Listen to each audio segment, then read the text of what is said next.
பீகார் மாநிலத்தைச் சேர்ந்த 6.5 லட்சம் பேர் தமிழக வாக்காளர் பட்டியலில் சேர இருக்கிறார்கள். 6,50,000 இந்தியர்களுக்கு ஓட்டுரிமை வழங்க போறாங்க நம்ம தமிழ்நாடு கவர்மெண்ட்.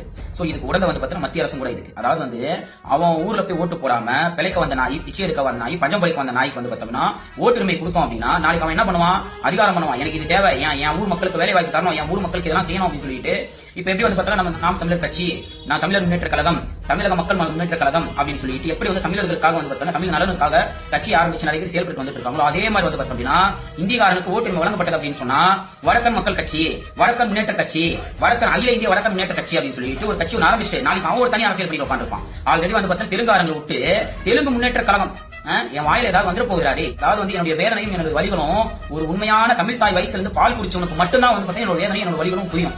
விட்டுட்டு பிழைக்கு வந்த நாய்க்கும், பிச்சை எடுக்க வந்த நாய்க்கும், பஞ்சம் பொழிக்கு வந்த நாய்களுக்கு பிறந்தவங்களுக்கு என்னுடைய வலிகளும் புரியாது, என்னுடைய வேதனைகளும் புரியாது.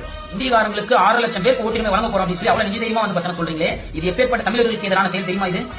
அப்போ இந்தியக்காரங்க ஓட்டுரிமை வாங்கிட்டாங்க அப்படின்னா அவன் என்ன பண்ணுவான், எனக்கு இதெல்லாம் செஞ்சு தருமா, அப்பதான் நான் ஓட்டு போடுவேன். நாங்க இப்ப சொல்றோம் இந்தியக்காரங்களுக்கு ஓட்டுரிமை வழங்கப்பட்டது அப்படின்னு சொன்னா தமிழர்கள் நாங்க யாருமே வந்து பார்த்தா ஓட்டு போட வரமாட்டோம். இந்தியக்காரங்களை வச்சு நீங்க வந்து பார்த்தா தேர்தல் நடத்திக்கோங்க. நான் சொன்னது சரியா தவறா பிக்கல் வந்து கமெண்ட் பண்ணுங்க. வந்து போராட்டம் பண்ணுவோம், பிரச்சாரம் பண்ணுவோம் எல்லாம் சொல்ல மாட்டேன். பிரபாகரன் வழியில் நாங்க கண்டிப்பா போராடுவோம். ஒவ்வொரு இந்தியக்காரனும் அவங்க சொந்த ஊருக்கு போய் ஓட்டு போடு. இல்ல எங்க தமிழ்நாடு கவர்மெண்ட் துணை நிற்குது, இந்திய கவர்மெண்ட் துணை நிற்குது அப்படின்னா குடும்பத்தை இழக்க வேண்டிய நிலைமை வரும். ஒவ்வொரு இந்தியக்காரனுக்கு எச்சரிக்கை இந்த நேரத்துல.